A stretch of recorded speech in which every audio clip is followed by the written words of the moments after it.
If it was going to rain or if it's real cold weather, you would keep it on there to keep the cold air out of the car because they didn't have air conditioning in them. They didn't have heaters in them either back then.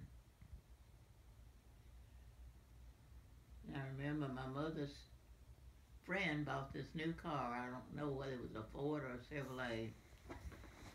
She asked Mother if she'd like to drive to Chicago. And Mother said yes, she'd go and take me and my sister. And she had a daughter, so us three girls rode on the back seat. And Mother and Miss Roberts rode on the front seat. And we drove to Chicago. And got up there and they got lost in Chicago. We was going to go and stay with my cousin that lived there. That's where we intended to go and stay in her house with her. Of course, it took a long time to drive. You couldn't drive too fast with them cars back then. Mm-hmm. I remember it was a Chevrolet, I think.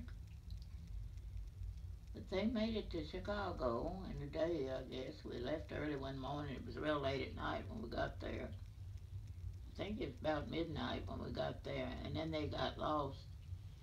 They couldn't find out which way to go to get to my cousin's house. And they had these telephone booths on the corners and things then where you could get out and use the telephone.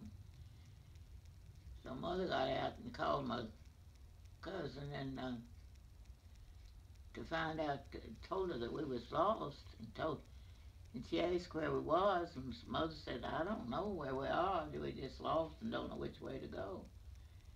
She said, can you see any kind of signs out on the sidewalk there up on the roads? Any kind of a sign to tell you what street you're on or anything up there? Mother looked out and saw a sign up there that had a street on it. Told her. This woman said, oh my Lord, said, get back in the car and lock your doors. I guess it had locks on it, door. I don't know whether it did or not. Said, you all are down in the worst part of town where all of the hoodlums and back in those days they had Al Capone and all these kind of places that were gangsters. Mm-hmm. Killed each other and everything and robbed, and we was right down in the midst of where all of that goes on. That's where we was. So my cousin told Mother, said, you'll get in the car and sit right there, and I'll send my husband down there to get you and to bring you on out to the house. But we was lost there, right in the middle of Al Capone's territory. Oh my gosh. But we went to the World Fair. I've got some pictures made from the World's Fair, and it was in 1933. And then I've been back to Chicago several times since then, just to go up there like on a weekend. And then I've got an aunt that was living over in Wisconsin, which was about 100 miles from Chicago. It was Beloit, they called it, Beloit, Wisconsin. And so we would drive over to her house when we go and stay with her. Stay a couple of days or a weekend or whatever. And did that pretty often.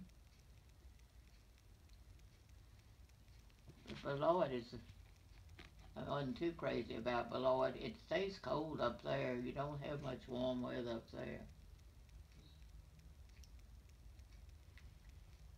Below it? They call it B-E-L-O-I-T. It's a small town. About 100 miles out of Chicago. Okay. Which is in Wisconsin when you get over there. Mm-hmm. You've got